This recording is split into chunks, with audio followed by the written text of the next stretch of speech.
following announcement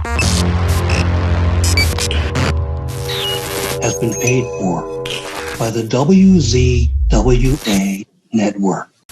Hello, you motherfuckers out there, and welcome to the WZWA network, and welcome to my review show here of XPW Beautiful Disaster here on the 25th of June 2022.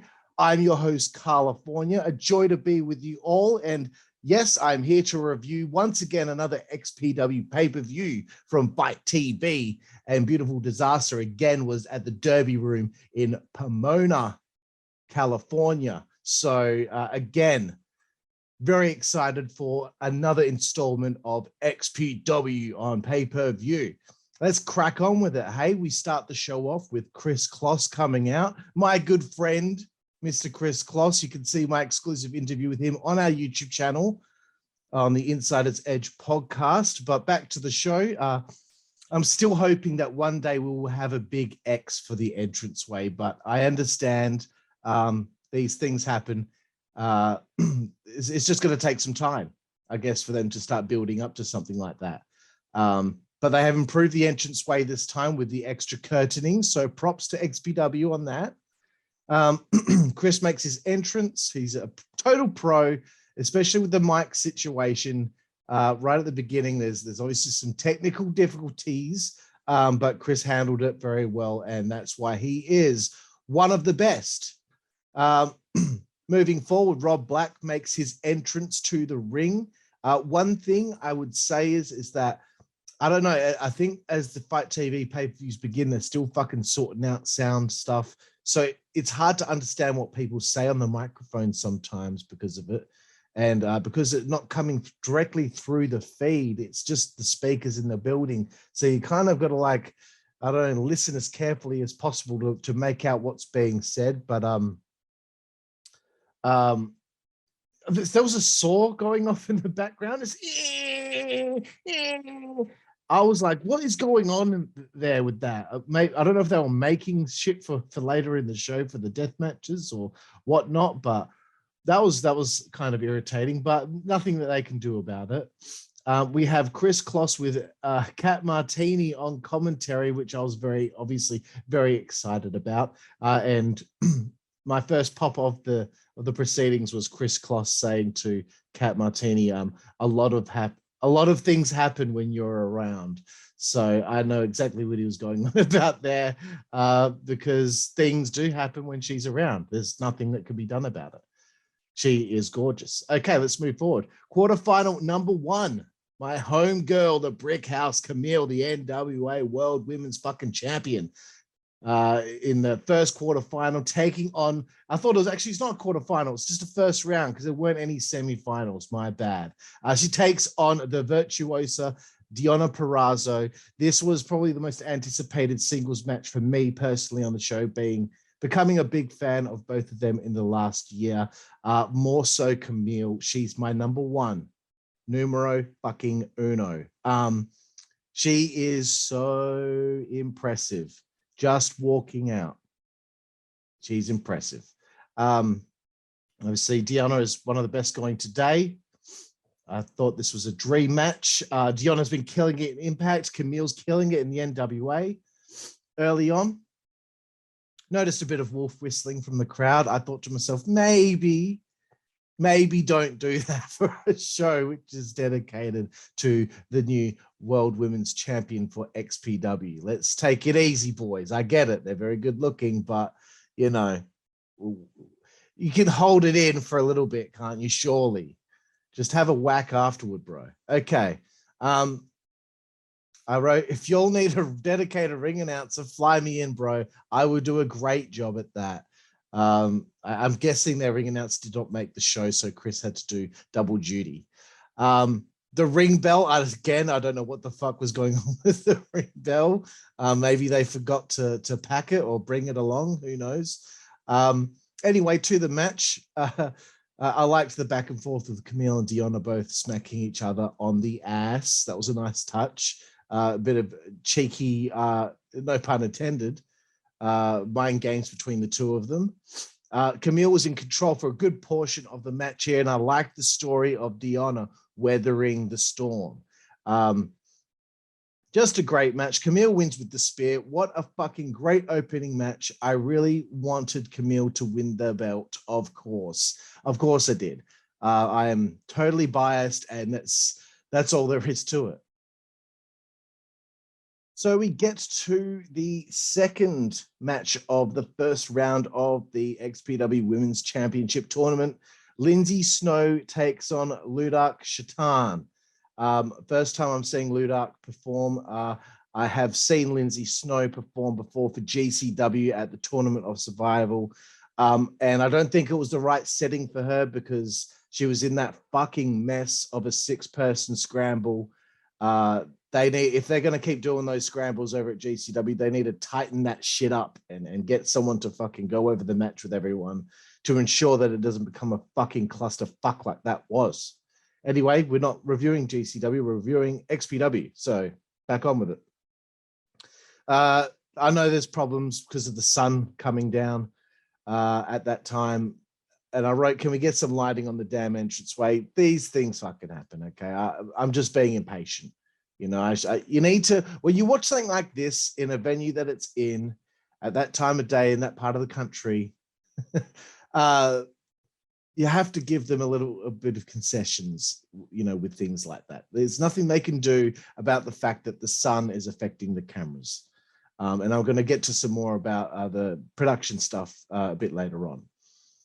I also wrote down in my notes, I wonder if there's going to be an XPW tag title tournament before we get to the Night of Champions show that they're putting on later on in, I believe, August. I have a feeling that they probably won't, but that's okay. Lindsay showed me a lot more here than at GCW. This was a much more preferable, I would say, scenario for herself. And I hope that she sticks around XPW because she's got the look, she's got the attitude. I think she's kind of like a new age Luna Vachon. And I think she'd fit right in with XPW. So I'm just putting that out there. I love the physicality of this. Chris Kloss with the screaming and yelling that she bit her boob. Fantastic fucking stuff. The gusset plates, that was another thing that I really loved in this matchup. We got a great reaction from the audience. And that was followed up with the crossbody into the seated chair. Just great fucking stuff. Blood pissing out of Ludark's head, like pissing out. She was like upside down in the turnbuckle. You could just see the blood just dripping from her head. It was fantastic stuff. It's weird. It's weird that I'm saying something like that's fantastic, but it is what it is. I popped for the referee helping set up the table. It's so backyard wrestling. I used to do backyard wrestling for like 18 years. So that shit happened all the time. That's why it popped me. I loved the finish. It was such a creative way for Lindsay to slip on a banana peel. So whoever came up with that, props to you. That was creative. I dug it. Okay, between the matches, putting this out there. Hopefully Chris Kloss is watching.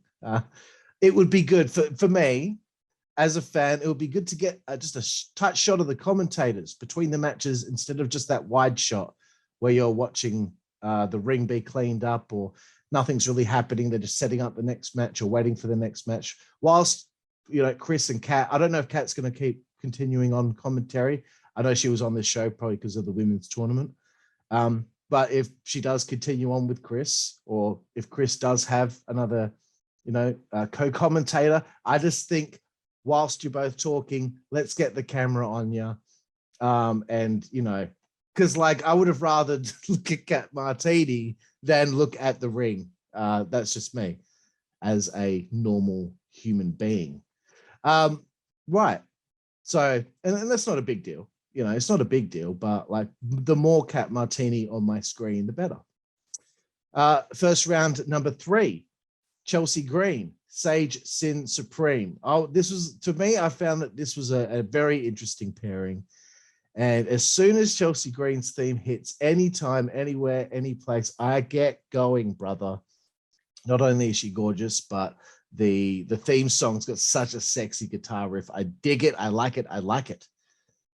Sage's theme also fucking sick, and the smog coming out of her little pumpkin thing.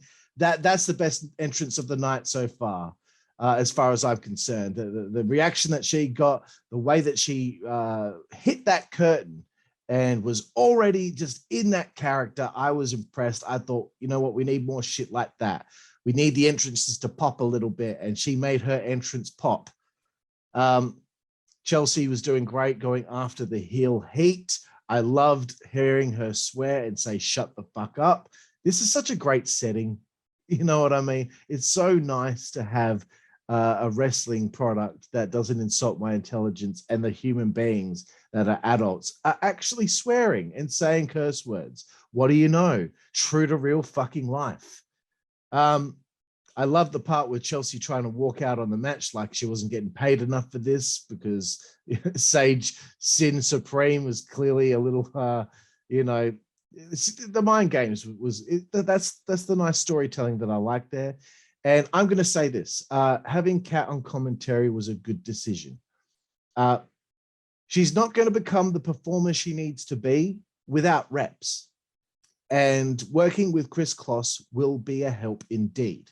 So any reps anyone has, that's going to help. I remember when I wrestled, I couldn't really cut a promo very well. I used to get quite nervous, and I used to stumble over my words a little bit.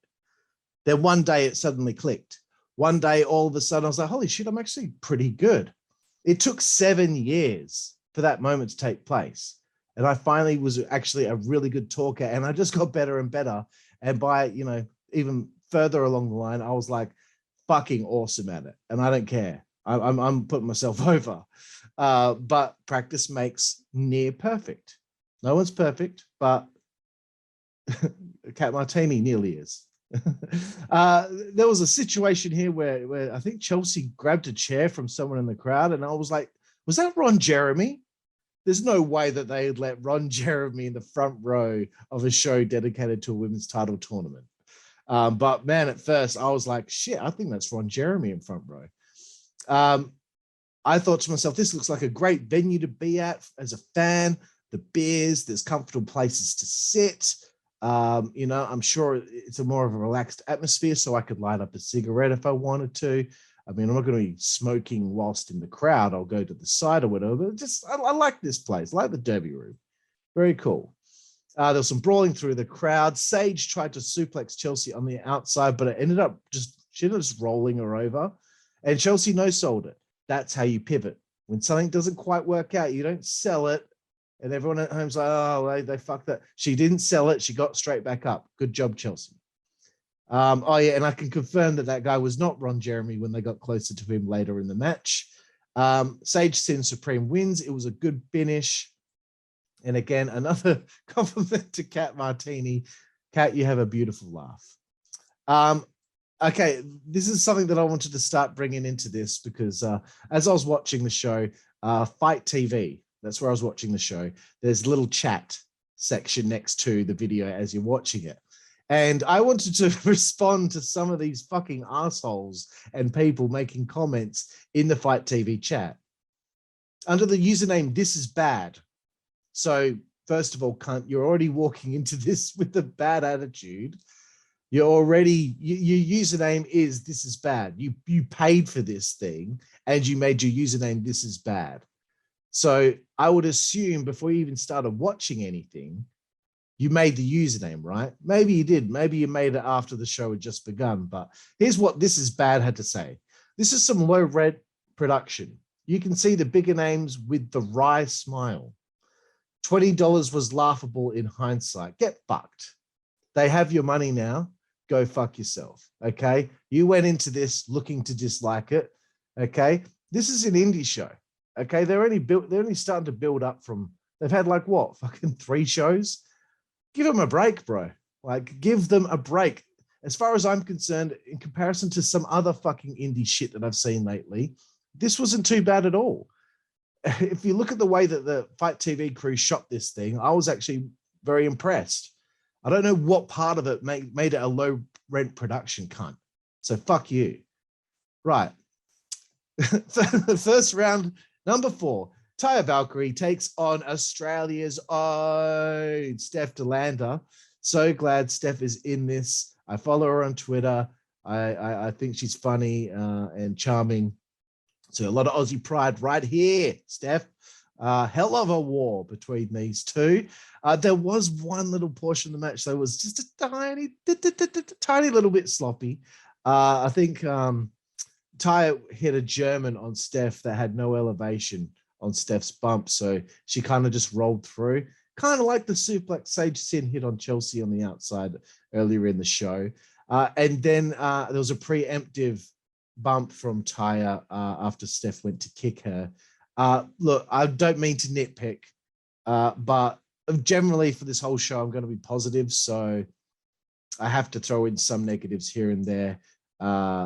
Steph ends up tapping out. I liked the finish. I thought it was a good showing for Mr. Lander and obviously Taya. Looking good too, moving forward in the tournament.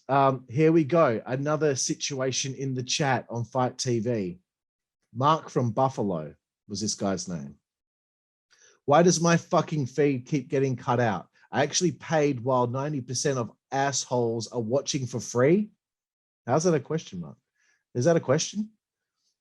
My stream sucks, fucking assholes, and it's not Wi-Fi or my internet connection. I'm fucking pissed. Then this guy, Wade, Wade V.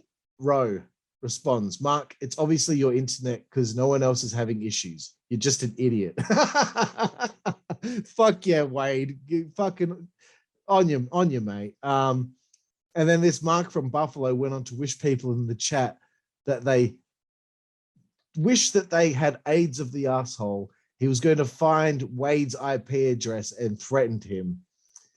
Unbelievable, bro. over this. Some people are just fucked in the head. Hey, Mark from Buffalo, okay? Not Mark Ruffalo. Mark from Buffalo. Go fuck yourself, bro. Your internet was shit. You should have reset your internet. It was something to do with you because no one else had any fucking problems. So shut the fuck up and stop whinging. And again, this is bad. Had another comment. 15-minute break to come back to a promo. I think this is my first and last XPW show.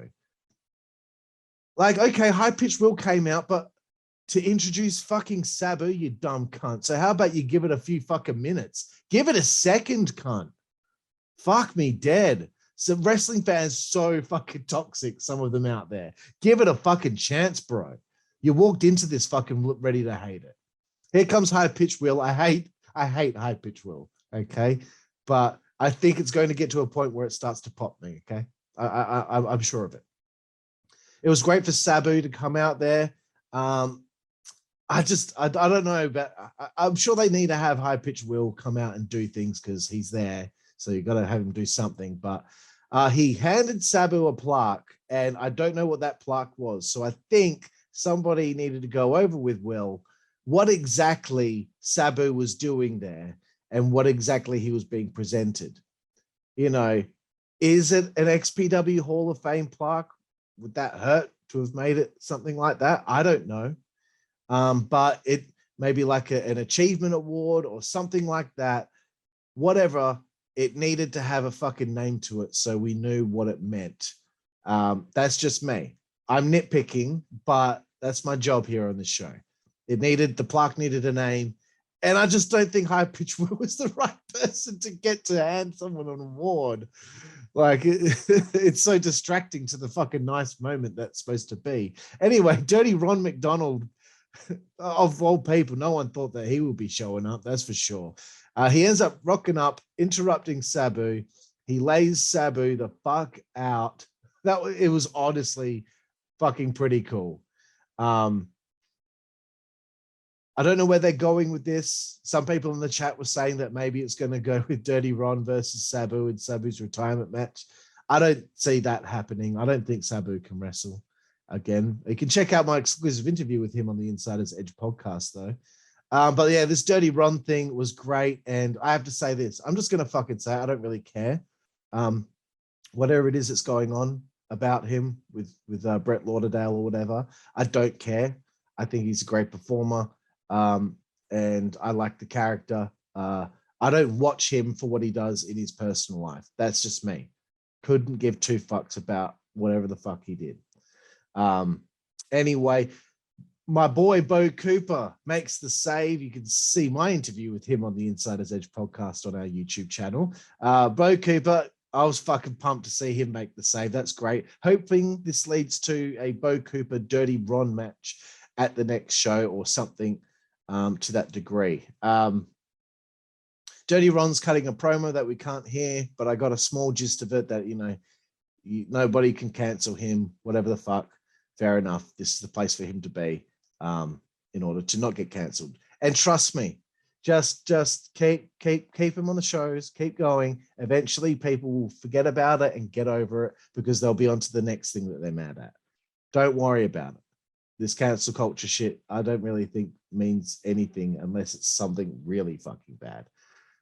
Like assaulting someone or sexual related stuff, then I understand. But in this case, fucking give it a rest. This is bad.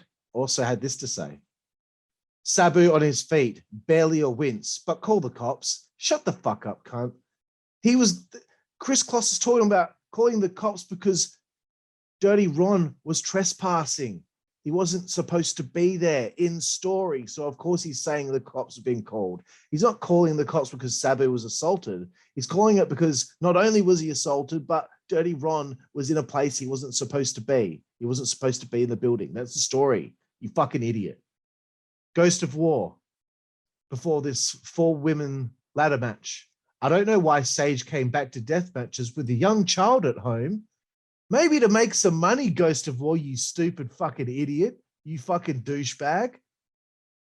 Like, what? Oh, okay, she has a baby, so now she can't do anything. And the thing that she's passionate about, that's it. That's in the past. How about fuck you? How about she makes that fucking cheddar? She puts food on the table for her young child, and you shut your fucking mouth. Right. This is a fun review. I'm having fun. Here we go. This was unexpected. 4-way ladder match. We didn't have any semifinals. We didn't have a finals. 4-way women's ladder match for the inaugural XPW Women's World Champion. Can't believe I'm saying that, but it's true. My home girl, Kamille, the NWA World Women's Champion. Ludark Shaitan, Sage Sin Supreme, and Taya Valkyrie. Was interested to see how this was going to go. I got real mad early on while they were setting up. I got really mad, and I thought that they weren't going to fix this situation. That they hung the belt up, and the dude moved the ladder, and the belt accidentally got knocked from the middle. And he just reached up and moved the belt across. And I'm like, don't fucking tell me you're having a ladder match where you can actually reach the belt by just standing up. Please don't make the girls look stupid. Please don't let this fucking happen. And I was like, if this is the fucking way it's going to be, why make it a ladder match if the belt is so low? I was all fucking pissed off, right? And then Rob comes out and you can see him pointing up and telling him, the belt's going to go up higher, tighten it up, So thank God Rob made sure that they fixed that shit up. Props to you, Rob. Thank you, because you made this bloke from Australia, you made my blood pressure go back down. I have to question the idea that there was a 15-minute intermission, and I think there was another 6 or 7 minutes added on, and the ladder match wasn't, or at least the rope wasn't set up during that time. I don't know what the intermission was for, maybe to give the ladies a rest, but if there's an intermission and there's an opportunity to use that time to set that rope up, then I would have done it then. But then again, I wasn't there, so I don't know what the situation was. Let's move forward. Okay, so I had to laugh though. It's so XPW to have issues like this. It just, and there's a charm to it. And people need to calm the fuck down. And it's hard to fucking run a wrestling show. You fucking do it then. You fucking do it. You get off your fucking hairy ass and you do it. Kamille Kamille makes her entrance. Here comes a great compliment for her. Kamille is wonderful in every way. I love her resting bitch face. Everything about her is perfect. What a suckhole. What a suckhole, bro. Everything about her is perfect. The way Sage Sin again hits that curtain. Boom. She's underrated as a performer, man. Looking forward to her being a mainstay in XPW. I'm going to say this, and I'm sorry. Okay. Chris Kloss, you are an amazing commentator. Underrated, one of the best in the game. But bro, I think you kind of suck as a ring announcer. I'm just saying, okay? You are so suited as a commentator, but I don't think you're ring announcing. I think I can do better at ring announcing. There, I said it, okay? I said it. Sorry, bro. The chair on its side smashed into Ludark's vagina was an excellent spot idea. Big props here to the improvement in production. 2 camera shots at once as the ladies paired off. Very fantastic work, Fite TV and XPW. I really liked that. Sage with that suplex into the sear chair is fucking sick. Taya's powerbomb on Ludark was just fucking nuts. Stiff as fuck. Taya went through the door. This is all building up. It was really good stuff. It was pandemonium there at the Derby room. And I love this part, man. This was Kamille's climbing the ladder. And you see just for a second a flash of Sam Shaw as he climbs into the ring and he looks up. And she's looking down at him, and then it goes to black. We know it's Sam Shaw. We saw Sam Shaw. We saw him. And then as the lights came back on, Kamille was gone. Great way to keep her protected, keep her away from the match so she doesn't actually lose because of her long run as World Women's Champion in the NWA. I like it. Sage through the table with Ludark. Taya goes and climbs the ladder, wins the match. First ever XPW Women's Champion, bro. Fucking dime, man. I thought Sage might win, but Taya's probably the best choice at this stage, and she could be the one to put over someone like a Sage Sin. But we'll see where it goes. I'd like to see this run take place, and I'm hoping that this is going to be like a Taya Cat Martini thing, because, you know, I like Cat Martini. Deathmatch coming up right now. Alex Cologne taking on Chris Kloss. You were saying Ciclope. I thought it was Ciclope. But like Ciclope, I remember him, and he used to have a mask. I'm assuming it's the same guy from like that wrestled in WCW. I'm sure of it, but I might be wrong. I don't know. So if it is, this dude's drinking from the fountain of youth, because I saw him in WCW like 20 years ago, and he looks like he's the same age as Alex Cologne. Right, let's move into this match. There was a sick start with that light tube suicide dive from Alex. This is actually the first time I'm seeing Alex perform. Ciclope did or Ciclope. I'm going to stick with Ciclope. He didn't fuck up the tubes when he did the dive to the outside. Those tubes are fucking hard to break sometimes. I've seen Big Effin' Joe fucking do a side cannonball into people and that fucking things wouldn't break. Sometimes they're hard to break, man. So don't chant you fucked up when I didn't really fucked up. Fucking fans sometimes, man. Fite TV chat again that some people complaining that the bar was stopping the selling of beer at 10 p.m. If that's true, that needs to be sorted out. You can't have people go dry like right at the important point of the evening when you're getting that good buzz. Back to the match. I did laugh at Chris saying brutality at its most brutal, which I believe was a little tribute to Larry Rivera, who I wish would come and show up and commentate a few matches with Chris, but I understand he does not want to do it anymore. You can see my interview with him on our channel. That fucking pump handle move onto the cinder blocks was insane. This match was sick. There was a great body attack through the glass by Ciclope. The stunner with the light tube by Cologne, very creative. that pump handle back suplex through the glass. This match was insane. What maybe match of the show. Very close to. The referee needed some gloves as well. I can tell you that right now. The dude in the crowd who offered the crutch and pulled it away to Ciclope, fuck you, bro. Like, you interrupted the match, like, to get yourself over. I really, sometimes through this show, it got a little annoying with the fans trying to constantly hand the wrestlers weapons. I get you want to be a part of the show, and they do accept the weapons from time to time, but don't interrupt the fucking match to do that. I bet deep down that guy was like, "Oh, fuck you, dude! Like, don't make me look like an idiot." The Spanish fly through the glass table from Alex Colon on Ciclope should have been the finish. I don't understand, boys.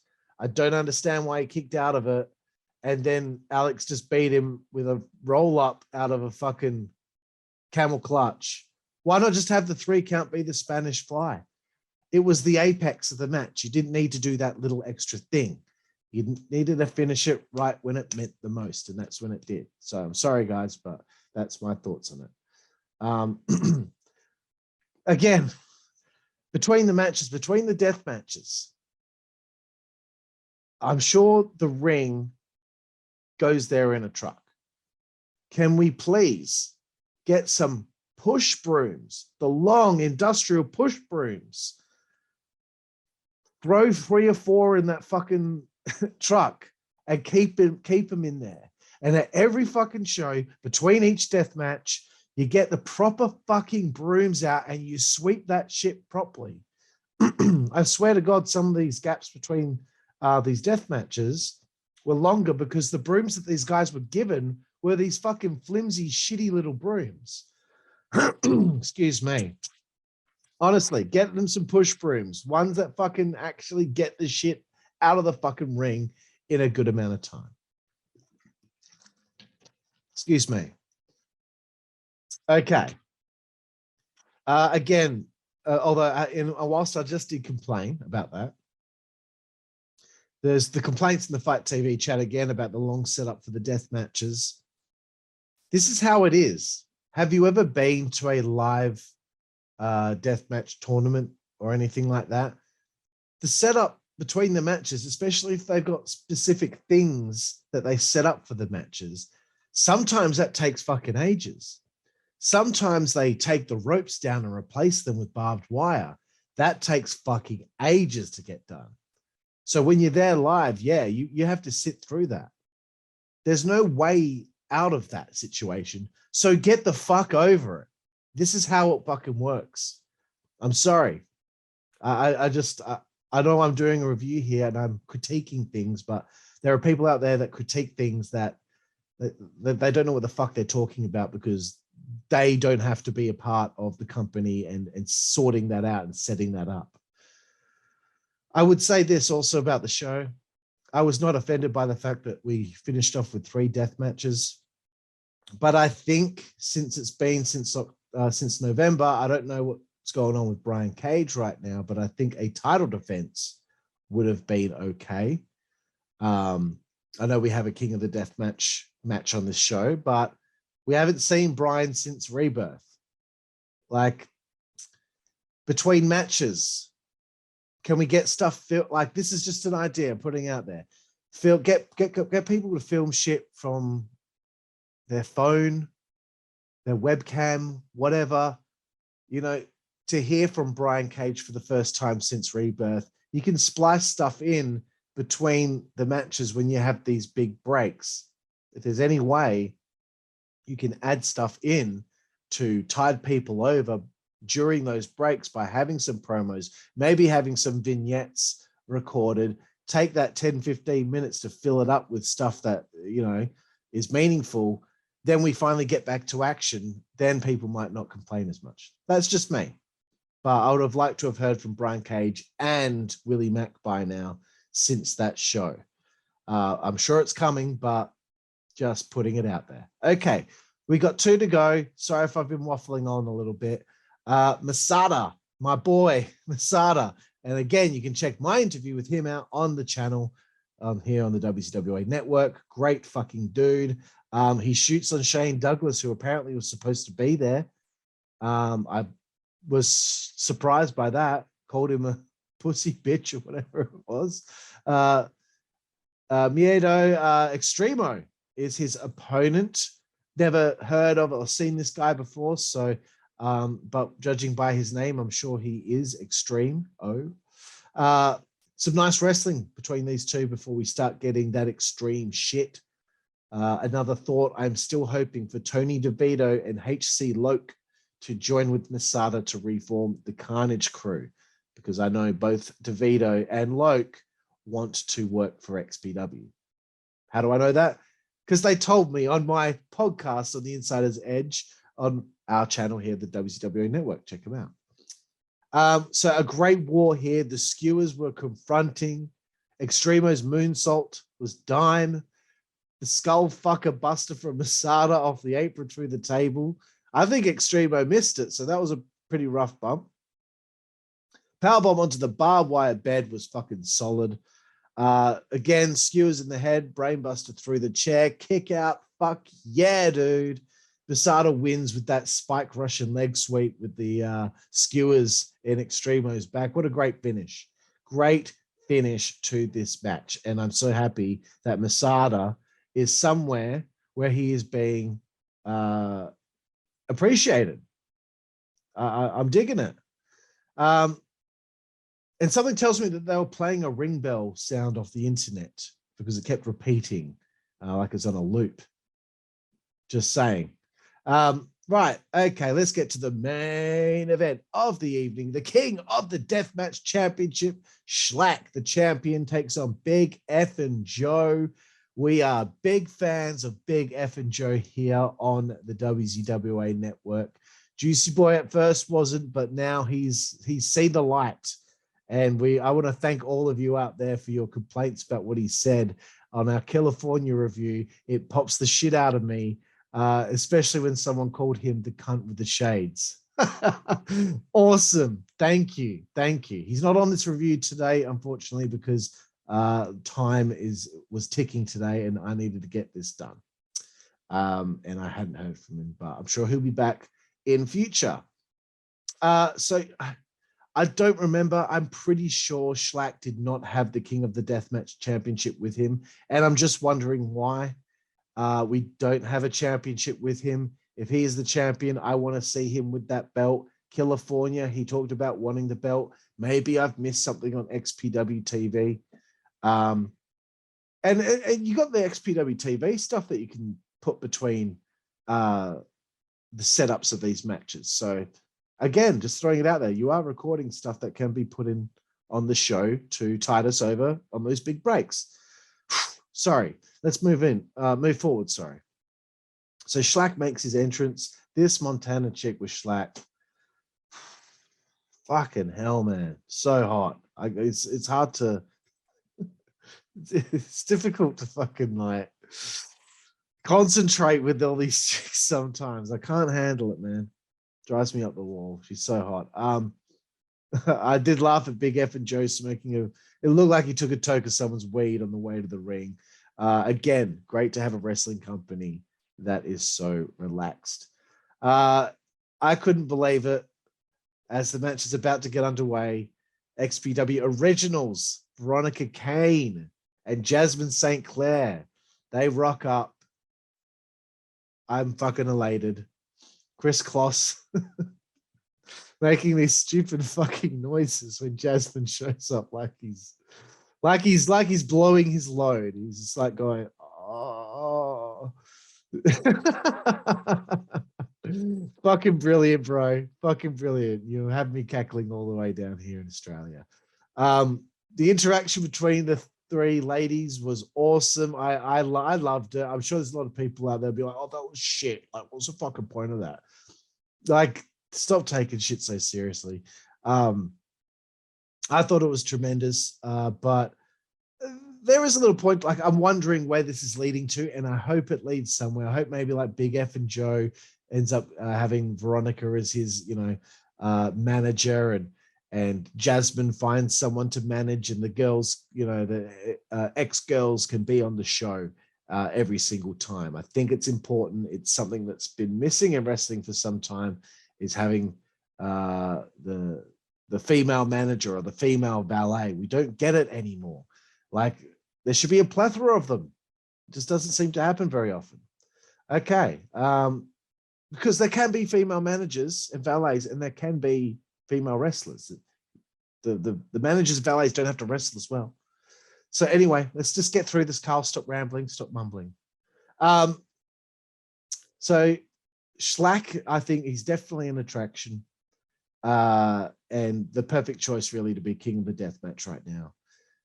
Really love that shot with the crucifix light tubes by Big F and Joe. Joe was in this tree of woe, probably the spot of the match. Chair placed up against him, tubes placed up against the chair, and fucking SHLAK smashes the top end of this fucking ladder right into him. It was fucking crazy. The match was wearing on. They're both just fucking drenched in blood, man. Like baptized in blood. Loved it. But then it got to a point, I'm just saying, it went a little long for me. I think they could have shaved maybe 7, 8 to possibly 10 minutes off this one. But that's okay. They went all out for this. Another thing, a complaint that I've got, that fucking fan in the gray shirt, that was the second time that I'd seen him with the chair over his head. What the fuck were you thinking, dude? You fucking, you walked past the fucking guardrail into where the wrestlers were, holding are you fucking mental? What's fucking wrong with you? Fuck off, cunt.